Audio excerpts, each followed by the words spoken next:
ಇಂಥ ಪರಿಸ್ಥಿತಿಲಿದ್ರು ನನ್ಗೇನು ಆಗಿಲ್ಲ ಅಂತ ಹೇಳ್ತಿದ್ದೀರಲ್ರಿ. ನಾವು ಒಬ್ರು ಕೈ ಒಬ್ರು ಹಿಡಿದು ಇಷ್ಟು ವರ್ಷ ಸುಖವಾಗಿ ಸಂಸಾರ ಮಾಡಿದೀವಿ. ನನಗೆ ಯಾರೇ ವಿರುದ್ಧ ಬಂದ್ರು ನೀವೀ ಕೈಯಿಂದ ನನ್ನ ಕೈ ಹಿಡಿದು, ಲಕ್ಷ್ಮಿ ನಾನ್ ನಿನ್ ಜೊತೆ ಇದ್ದೀನಿ, ಧೈರ್ಯವಾಗಿರು ಅಂತ ಹೇಳ್ತಾ ಇದ್ರಲ್ಲ, ಆ ಕೈಗೆ ಇವತ್ತು ಏಟಾಗಿರೋದನ್ನ ನನ್ನ ಕೈಯಲ್ಲಿ ನೋಡಕ್ಕಾಗ್ತಾ ಇಲ್ಲ. ಸಮಾಧಾನ ಮಾಡ್ಕೊ ಲಕ್ಷ್ಮಿ. ಕಷ್ಟ ಮನುಷ್ಯನಿಗೆ ಬರದೆ ಮರಕ್ಕ ಬರುತ್ತೆ.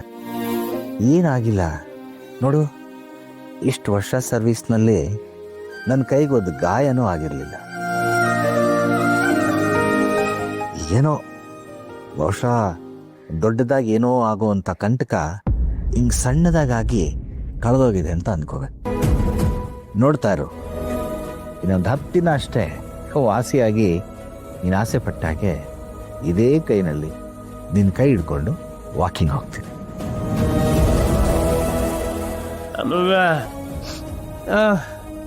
ಅಪ್ಪಪ್ಪ ಅಬ್ಬಬ್ಬ ಅಬೇ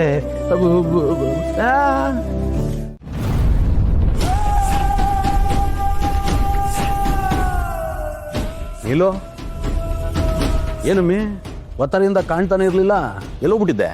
ರೀ, ಅದು ದೇವಸ್ಥಾನಕ್ಕೆ ಹೋಗಿದ್ದೆ. ಮನೆಯವ್ರ ಹೆಸರು ಮೇಲೆಲ್ಲ ಅರ್ಚನೆ ಕೊಟ್ಟಿದ್ದೆ, ಪೂಜೆ ಮಾಡಿಸ್ಕೊಂಡು ಬಂದೆ. ಓ, ದೇವಸ್ಥಾನಕ್ಕೆ ಹೋಗಿದ್ದೆ ಅಂತಿದ್ದಿ, ಮನೆಯವ್ರ ಹೆಸರಲ್ಲಿ ವಿಶೇಷವಾದ ಪೂಜೆ ಮಾಡಿಸಿವ್ನಿ ಅಂತಿದ್ದಿ. ಪ್ರಸಾದ ಗಿಸಾದ ಏನು ಇಲ್ವಲ್ಲಮ್ಮಿ, ಬರೀ ಕೈಲಿ ಬಂದಿದ್ಯಾ? ನಿಜವಾಗ್ಲೂ ದೇವಸ್ಥಾನಕ್ಕೆ ಹೋಗಿದ್ದೋ ಅಥವಾ ಬೇರೆಲ್ಲಾರ ಹೋಗಿದ್ದೋ? ಅಲ್ಲ ರೀ, ನಾನು ಯಾಕೆ ಸುಳ್ಳು ಹೇಳಿ? ನಾನು ನಿಜವಾಗ್ಲೂ ದೇವಸ್ಥಾನಕ್ಕೆ ಹೋಗಿದ್ದೆ. ಪ್ರಸಾದ ಅಲ್ಲೇ ಕೊಟ್ರು, ಅಲ್ಲೇ ತಿಂದೆ ಅಷ್ಟೇ. ಅಲ್ಲ ಕಣಮ್ಮಿ, ದೇವಸ್ಥಾನಕ್ಕೆ ಹೋಗಿ ಪ್ರಸಾದ ತರದೆ ಬರಿಗೆಲ್ಲಿ ಬಂದಾರ? ಪ್ರಸಾದ ತಗೊಬಂದು ಮನೆಯವ್ರಿಗೆಲ್ಲ ಕೊಡೋದಲ್ವೇ? ಮನೆಯವ್ರಿಗೆ ಪ್ರಸಾದ ಕೊಡ್ಲಿಲ್ಲ ಅಂದಮೇಲೆ ನೀನು ಪೂಜೆ ಮಾಡ್ಸಿನ ಏನು ಪ್ರಯೋಜನ? ರೀ, ತರಬೇಕು ಅಂತಾನೆ ಅನ್ಕೊಂಡೆ, ಆದ್ರೆ ಮನೆಯಲ್ಲಿ ಸಿಂಚನದ ಪರಿಸ್ಥಿತಿ ನೆನಪಿಸ್ಕೊಂಡು ನನ್ಗೆಲ್ಲ ಅಲ್ಲೇ ಮರ್ತೋಯ್ತು. ನೋಡಿ, ಅವಳೊಬ್ಳು ಖುಷಿಯಾಗಿದ್ರೆ ನಾವೆಲ್ಲರೂ ಖುಷಿಯಾಗಿರೋ ಥರ ಅಲ್ವಾ? ಅವಳ ಸಂತೋಷದ ಬಗ್ಗೆನೇ ನೆನಪಿಸ್ಕೊಂಡು ನಂಗಲ್ಲಿ ಏನು ಮಾಡಿದ್ನೋ ನನಗೆ ನೆನಪಾಗ್ತಾ ಇಲ್ಲ. ಓ, ಪರವಾಗಿಲ್ಲ ಕಣಮ್ಮಿ, ಒಂಚೂರು ಒಳ್ಳೆ ಬುದ್ಧಿ ಬಂದದೆ. ಏನು ಇದಕ್ಕಿದಂಗೆ ನಮ್ಮ ಮನೆಯವ್ರ ಮೇಲೆಲ್ಲ ಕಾಳಜಿ ಬಂದ್ಬಿಡೋದಲ್ಲ? ರೀ, ನಾನು ಬದುಕಿ ಬಾಳ್ಬೇಕಾಗಿರೋ ಮನೆ ರೀ ಇದು. ನನಗೆಲ್ರ ಮೇಲೆ ಕಾಳಜಿ ಇರಲ್ವಾ ಹೇಳಿ? ಹಂಗಲ್ಲ ಕಣಮ್ಮಿ, ಮೊದಲೆಲ್ಲ ಹಿಂಗಿರ್ಲಿಲ್ವಲ್ಲ. ನೀನಾಯ್ತು, ನಿನ್ನ ಪಾಡಾಯ್ತು ಅಂತ ನಿನ್ನ ಪಾಡಾಗಿ ನೀನು ಇರ್ತಿದ್ದೆ. ನನ್ನುವೇ ರಾಜಕೀಯದಲ್ಲಿ ಮುಂದೆ ಬನ್ನಿ ಅಂತ ಪೀಡಿಸ್ತಾ ಇದ್ದೆ. ಈಗೆಲ್ಲ ಬಿಡ್ಬಿಟ್ಟು ಎಲ್ರ ಜೊತೆ ಹೊಂದ್ಕೊಂಡು ಬಾಳ್ತಾ ಇದೆಯಲ್ಲ, ಅದು ಕೇಳ್ತಿದ್ರೆ ಖುಷಿ ಆಯ್ತದೆ ಕಣಮ್ಮಿ. ನಿಮಗೆ ನಾನು ಹೊಂದ್ಕೊಂಡು ಹೋಗ್ತಿದ್ದೀನಿ ಅಂತ ಅನ್ಸ್ತಿರ್ಬೋದು ರೀ, ಆದ್ರೆ ಇದೆಲ್ಲ ನಾನು ಮಾಡ್ತಿರೋದು ನಿಮ್ಮಪ್ಪನ ವಿಕೆಟ್ ಬೀಳ್ಸೋದಿಕ್ಕೆ.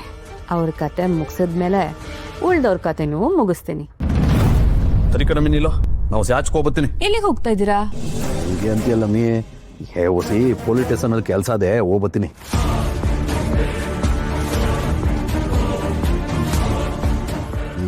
ಇದ್ಯಾಕಮ್ಮಿ ಹಿಂಗೆ ನೋಡ್ತಾ ಇದೆಯಾ?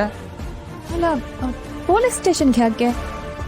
ಅದು ನಮ್ಮ ಮನೆ ಮೇಲೆ ಒಬ್ಬ ಟಾರ್ಗೆಟ್ ಮಾಡ್ತಾ ಇದ್ನಲ್ಲ, ಅವನು ಆಸ್ಪತ್ರೆಲಿದ್ನಲ್ಲ ಕೋಮದಲ್ಲಿ, ಆ ಬೊಡ್ಡಿದ ತಪ್ಪಿಸ್ಕೊಬಿಟ್ಟವನಂತೆ ಕಣಮ್ಮಿ.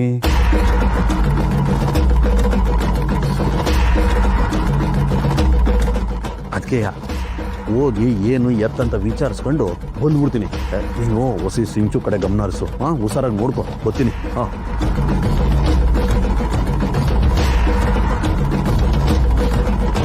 ಜೊತೆಗೆ ಇದೀನಿ ಅಂತ ಗೊತ್ತಾದ್ರೆ ಒಳ್ಳೆ ನನ್ನ ಮಹಿಷಾಸುರ ನೋಡೋಕೆ ನೋಡ್ತಾಳೆ ಕಣ. ಇವಾಗ ನೀನು ಫೋನ್ ರಿಸೀವ್ ಮಾಡಿಲ್ಲ ಅಂದರೆ ಇನ್ನೂ ಸಮಸ್ಯೆ ಜಾಸ್ತಿ ಆಗುತ್ತೆ. ಕೇಳು ಏನು ಅಂತ. ಹಲೋ ರೀ, ಎಲ್ಲಿದ್ದೀರಾ? ಯಾವುದೋ ಒಂದು ಕೆಲಸದ ಮೇಲೆ ಇದೀನಿ ಕಣ. ಅಯ್ಯೋ, ನೀವು ಯಾವ ಕೆಲಸದ ಮೇಲೆ ಇರ್ತೀರಾ ಅಂತ ನನಗೆ ಚೆನ್ನಾಗಿ ಗೊತ್ತು. ಮಾವನ್ಗೆ ಹೀಗಾಗಿದೆಲ್ಲ ಅಂತ ನನಗೆ ತುಂಬ ಟೆನ್ಷನ್ ಆಗ್ತಿದ್ದೀರಿ. ನೀವು ಬೇಗ ಮನೆಗೆ ಬನ್ನಿ. ಅಪ್ಪಂಗ ಏನಾಯ್ತು? ಮಾವ ಬೆಳಿಗ್ಗೆ ಗ್ಯಾರೇಜಲ್ಲಿ ಕೆಲಸ ಮಾಡುವಾಗ ಕೈಗೆ ಪೆಟ್ ಮಾಡ್ಕೊಂಡಿದಾರಂತೆ, ಆಸ್ಪತ್ರೆಗೆ ಅಡ್ಮಿಟ್ ಮಾಡಿದಾರಂತೆ, ಆಪರೇಷನ್ ಮಾಡಿದಾರಂತೆ. ಯಾವಾಗ ಆಯ್ತು ಇದೆಲ್ಲ? ಇವತ್ತು ಬೆಳಿಗ್ಗೆ ರೀ. ಸರಿ ಬರ್ತೀನಿ ಬಿಡು.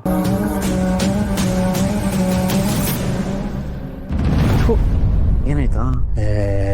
ಏನು ಹಣೆ ಬರನೇ ಸರಿ ಇಲ್ಲ ಕಣ. ಮನೇಲಿ ಏನಾದರೂ ಒಂದು ಎಡವಟ್ಟು ಆಗ್ತಾನೆ ಇರುತ್ತೆ. ಏನಾಯ್ತು ಸರಿಯಾಗಿ ಹೇಳು. ಅಪ್ಪ ಗ್ಯಾರೇಜ್ ಓಪನ್ ಮಾಡಿದ್ರಲ್ಲ, ಈಗೇನೋ ಕೈ ಪೆಟ್ಟು ಮಾಡ್ಕೊಂಡಿದ್ದಾರಂತೆ.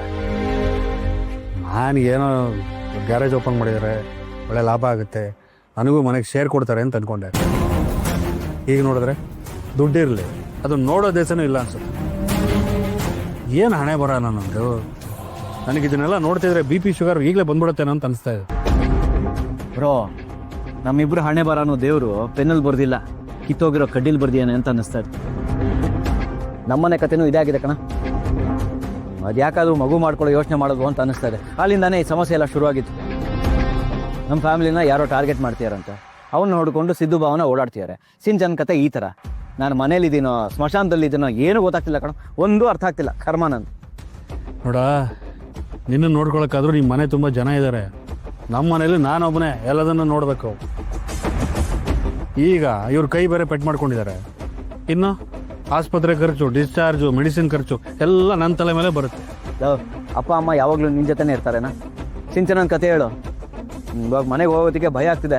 ಹೆದರ್ಕೋಬೇಡ ಕಣ, ಧೈರ್ಯವಾಗಿರ, ಎಲ್ಲ ಸರಿ ಹೋಗುತ್ತೆ. ಏನು ಸರಿ ಹೋಗುತ್ತೋ ಏನು ಕರ್ಮನೋ.